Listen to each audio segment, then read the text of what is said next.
अच्छा भाई, incomplete record से क्वेश्चन नंबर 2 हम कर रहे हैं, ठीक है। और इसके अंदर क्या होगा, देखो सबसे पहले आपको इनकम स्टेटमेंट बनानी होती है, लेकिन इनकम स्टेटमेंट से पहले क्या करना होता है, इनकम स्टेटमेंट से पहले आपको जो है कहते हैं वो बनानी होती है sale ledger control account, SLCA और PLCA, ठीक है।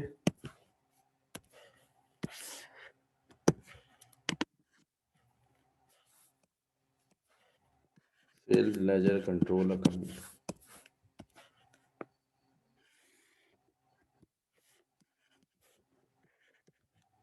चलो स्टार्ट करेंगे हम बैलेंस ब्रॉट डाउन से। बैलेंस ब्रॉट डाउन कितना है, देखो सेल लेजर कंट्रोल अकाउंट का ट्रेड रिसीवेबल्स का बैलेंस लिया जाएगा 22,000। बैलेंस कैरी डाउन में क्या आएगा, बैलेंस कैरी डाउन में आएगा 26,500। उसके नीचे आएगा क्रेडिट सेल्स, और फिर क्रेडिट साइड पर आएगा बैंक, ठीक है, और डिस्काउंट रिसीव्ड।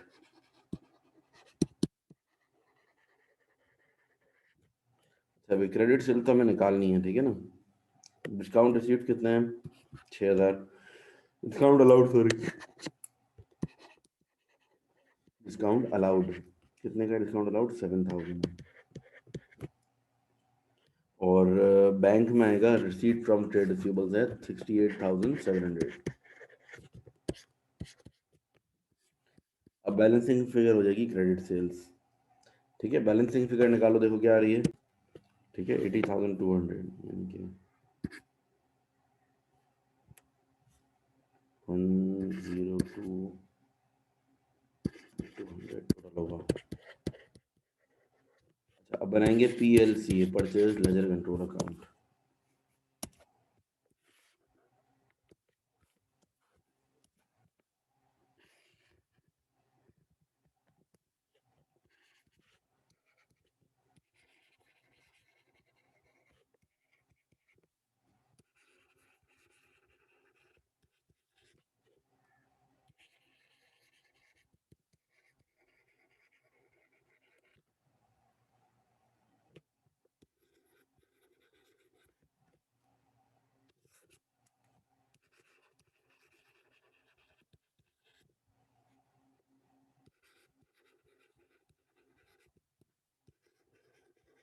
Discount received.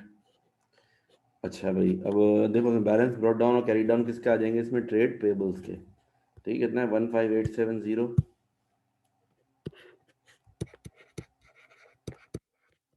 और 19,650। फिर बैंक में आएगा पेमेंट्स 9,500। और डिस्काउंट रिसीव्ड कितना है, 6,000, ठीक है। और बैलेंसिंग फिगर जो होगी that will be credit purchases,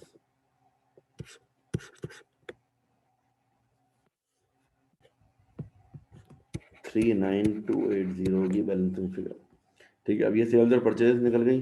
अब आपने क्या करना है, सेल्स और परचेज के बाद अब इनकम स्टेटमेंट बनानी है, ठीक है। इनकम स्टेटमेंट आएगा जॉन, जॉन नाम है बंदे का। Income statement for the year ended 31st December 2019।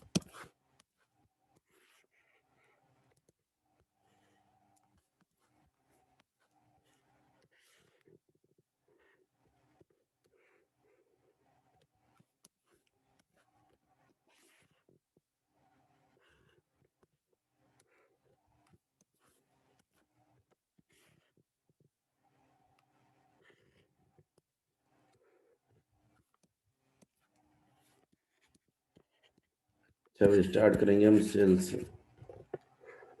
Sales कितने की है हमारी, 80,200, 80200 less cost of sales, opening inventory, add करेंगे परचेजेस लेस क्लोजिंग इन्वेंट्री, है। Opening inventory, purchase, closing inventory, कितनी इन्वेंट्री की वैल्यू ओपनिंग और क्लोजिंग की? ओपनिंग 15,000 है, क्लोजिंग 18,750, 18,750। बीच में आएगा परचेज, परचेज कितना निकाला हमने? 39,280।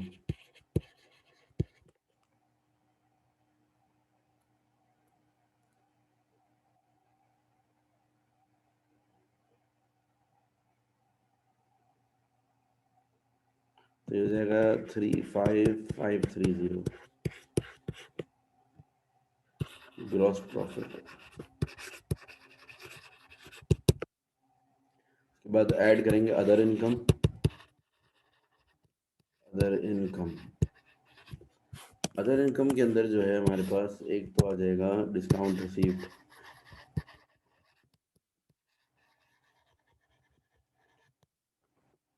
डिस्काउंट रिसीव्ड है 6,000। इसके अलावा देखते हैं कोई और अदर इनकम तो नहीं है। इक्विपमेंट जो 9,000 का था उसको हमने 8,000 में बेचा, ये तो एक्सपेंस है। ठीक है, कोई इंटरेस्ट नहीं है, कोई हमारे पास रेंट नहीं, कोई ऐसी चीज़ मिली नहीं है, एक्स्ट्रा इनकम नहीं है, सिर्फ एक ही अदर इनकम है 6,000 को ऐड कर लेंगे। पहले तो ग्रॉस प्रॉफिट निकालेंगे। ठीक है, ग्रॉस प्रॉफिट के बाद लेस करेंगे एक्सपेंसेस। अच्छा भाई, एक्सपेंसेस के अंदर जो है कहते हैं रेट्स, इलेक्ट्रिसिटी, सनड्राई एक्सपेंसेस, ये तीनों आ जाएंगे।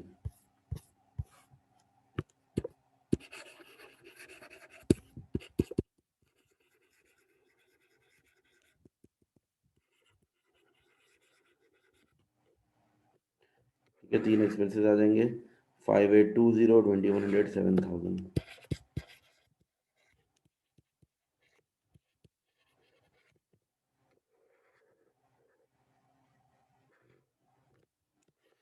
अच्छा जी, नेक्स्ट आगे चलते हैं।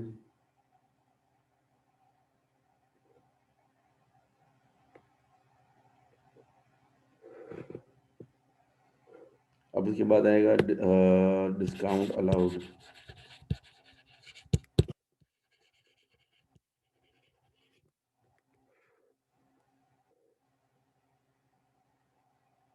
डिस्काउंट अलाउड, डिस्काउंट अलाउड है 7,000। और डेप्रीसिएशन, ठीक है, डेप्रीसिएशन हमारे पास दो तरह की है, दो चीज़ों की डेप्रीसिएशन है। एक तो डेप्रीसिएशन प्रेमिसेस की 2.5% है, और दूसरी डेप्रीसिएशन इक्विपमेंट की है, वो रिवैल्यूएशन मेथड के जरिए निकलेगी। ठीक है ना। प्रेमिसेस की तो 2.5% है। प्रेमिसेस की वैल्यू कितनी है हमारी बिल्डिंग्स की? अच्छा, बिल्डिंग्स की वैल्यू शुरू में 1,20,000 थी, फिर 1,40,000 हो गई। अब ये क्या है, इसका भी ज़रा देखना पड़ेगा। New building was purchase on 30 सितंबर 2012, मतलब साल के दौरान हमने एक नई बिल्डिंग भी खरीदी है। इसका मतलब ये है जो पहले से बिल्डिंग है हमारे पास उसकी वैल्यू 1,20,000 है, उस पर 2.5% लगेगा। और 20,000 रुपये की जो नई बिल्डिंग बाद में ली है उस पर 2.5% तो लगेगा, लेकिन मल्टीप्लाई बाय फिर 3/12 करेंगे। क्योंकि डेप्रिसिएशन कब से लगना शुरू होती है? जब हम चीज़ खरीदते हैं। हमने चीज़ खरीदी सितंबर से, सितंबर में, तो अक्टूबर, नवंबर और दिसंबर से 3 महीने की डेप्रिसिएशन लगेगी। अक्टूबर, नवंबर और दिसंबर। जब तक वो चीज़ हमारे पास आई नहीं है उसकी डेप्रिसिएशन पूरे साल की तो नहीं लगा सकते ना। हमने जब खरीदी ही 9 महीने के बाद है तो। ये तो 3,000 हो गई, और इसकी depreciation 20,000 into 2.5% into 3/12, 125, 3,125 depreciation on equipment. ये इसकी है, सॉरी, बिल्डिंग की। और दूसरा इक्विपमेंट है।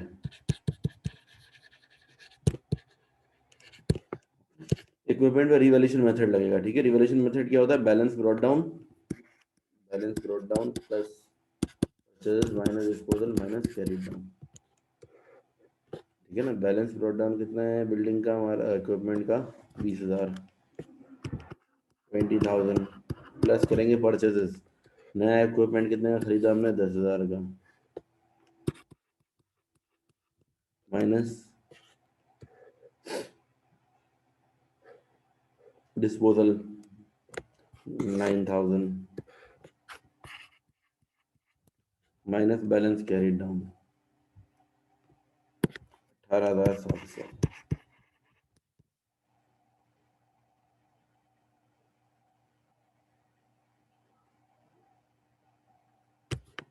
2,300 हो गया। ये हो गई इक्विपमेंट की डेप्रिसिएशन। ठीक है, ठीक है, अब बैलेंस शीट बनाएंगे।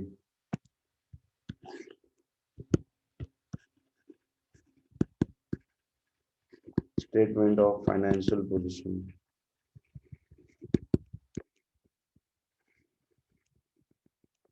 as at 31st December 2019। चलो अगर 12 नहीं, अच्छा सॉरी 12 है, 19 है, 19 है, 19। ओ सॉरी 12 है, अरे मैंने 19 लिखा हुआ है।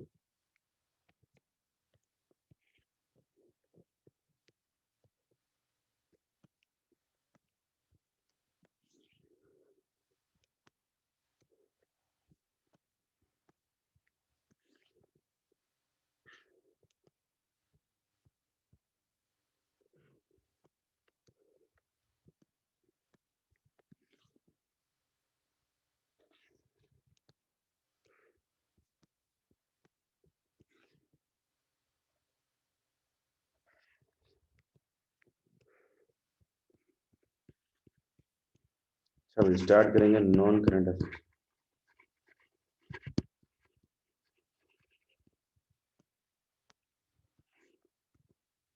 नॉन करंट एसेट्स में आएगा पहले तो बिल्डिंग है, प्रेमिसेस या बिल्डिंग एक ही बात है। ठीक है, अब क्या है, बिल्डिंग्स कितनी है, 140,000 क्लोजिंग वैल्यू लेंगे। अच्छा भाई डेप्रिसिएशन हमने निकाली है 3125, प्रीवियस डेप्रिसिएशन कोई गिवन नहीं है तो बस यही ले लेंगे। फिर इक्विपमेंट, अच्छा जिसका रीवैल्यूएशन मेथड होता है उसके अंदर तो हम कॉस्ट और डेप्रिसिएशन नेट बुक वैल्यू लिखते हैं, डायरेक्ट नेट बुक वैल्यू। ठीक है, इक्विपमेंट की वैल्यू है 18,700 डायरेक्ट तीसरे कॉलम में। और बिल्डिंग के लिए 140,000 में से 3125 माइनस करेंगे 136,875, इनको ऐड कर लेंगे 155,575।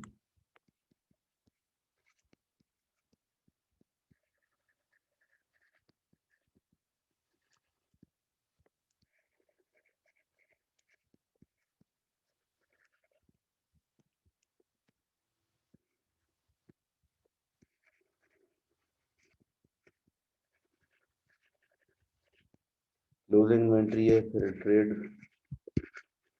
रिसीवेबल्स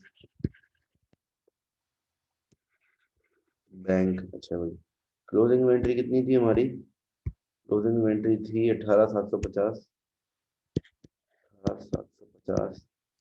देन ट्रेड रिसीवेबल्स की वैल्यू है, क्लोजिंग वैल्यूज लेनी है 26,500। बैंक का क्लोजिंग बैलेंस निकालना पड़ेगा, कैश 1,000 रुपए का है। बैंक का क्लोजिंग बैलेंस कैसे निकलेगा, देखो ऊपर बैंक अकाउंट दिया हुआ है। ठीक है, उस बैंक अकाउंट में से बैलेंस शीट निकालना पड़ेगा। कैलकुलेशन हुई भी नहीं, कंप्लीट नहीं हुआ, टी अकाउंट की बैलेंसिंग नहीं हुई, वो कर लेंगे। Heavier side minus lighter side करेंगे 68,700 प्लस 8,000, इन तीनों को प्लस किया 84,200 आ रहा है ये। माइनस करेंगे इसमें से 5,820, 2,100, 7,000, 30,000, 29,500, 10,000, ये हो जाएगा 20,220।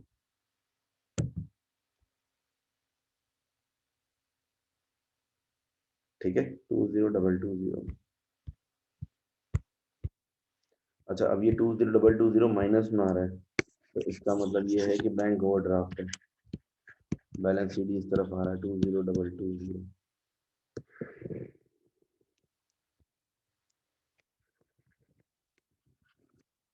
बैंक नहीं आएगा यहाँ पर, 18750 प्लस 26,500 46,250 हो गया टोटल करंट एसेट्स।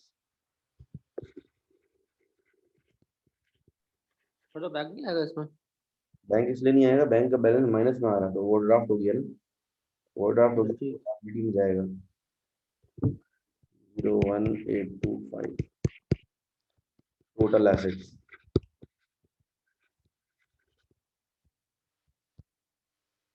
ठीक है, फिर आएंगे कैपिटल एंड लायबिलिटीज पर।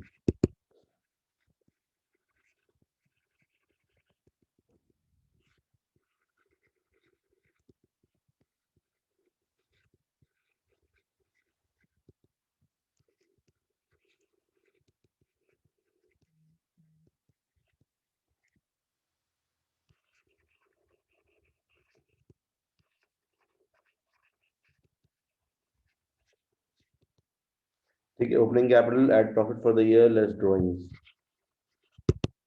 अच्छा भाई, ओपनिंग कैपिटल नहीं है हमारे पास, क्या करें? ओपनिंग कैपिटल अब कैलकुलेट करते हैं, all assets minus all liabilities.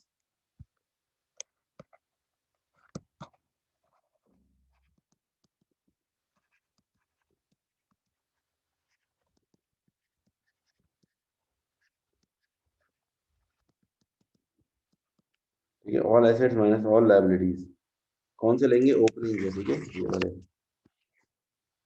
अब ये क्या है, 20,000 प्लस होगा, 120 भी प्लस होगा, 15 भी प्लस होगा, ट्रेड रिसीवेबल भी प्लस होगा, कैश प्लस होगा, सिर्फ ट्रेड पेबल माइनस हो रहा है। ठीक है ना, 20,000 प्लस 120,000 प्लस 15,000 प्लस 22,000 प्लस 1,000 और माइनस 15,870। और एक और चीज प्लस हो जाएगी, कौन सी? बैंक का ओपनिंग बैलेंस 7,500। ठीक है,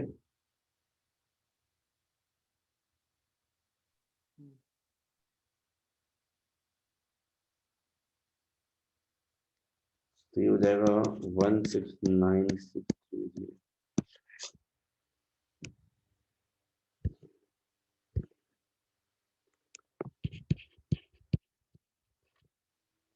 ऐड करेंगे profit for the year. Profit for the year कितना था हमने जो ऊपर निकाला है अभी? 23325 लेस ड्रॉइंग्स। ड्रॉइंग्स कितने की हैं? 30,000।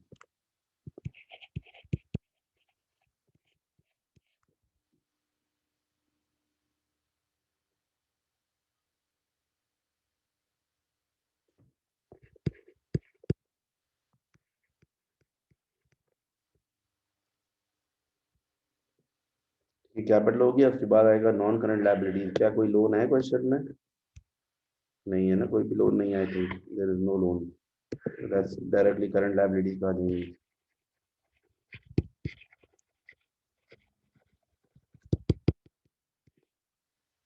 करंट लायबिलिटीज में आएगा ट्रेड पेबल,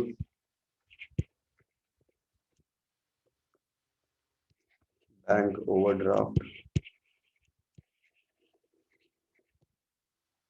ठीक है, अच्छा भाई, ट्रेड पेबल्स कितने का है? ऊपर दिया हुआ होगा, ट्रेड पेबल्स है, ट्रेड पेबल्स 19650, बैंक ओवरड्राफ्ट 220,220।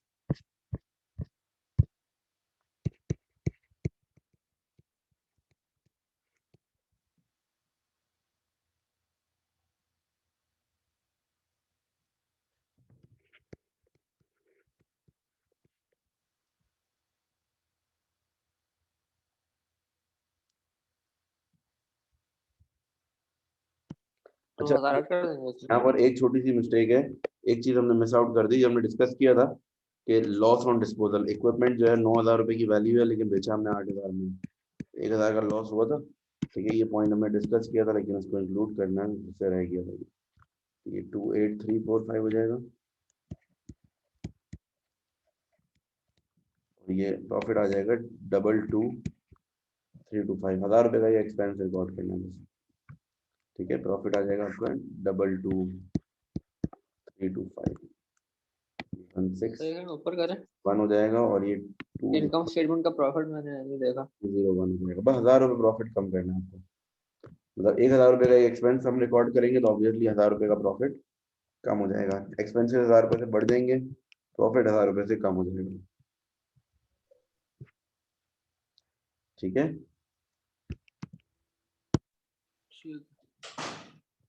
और देखो जी अब दोनों साइड बैलेंस हो गई इसकी, टोटल एसेट्स और ये total capital and liability balance.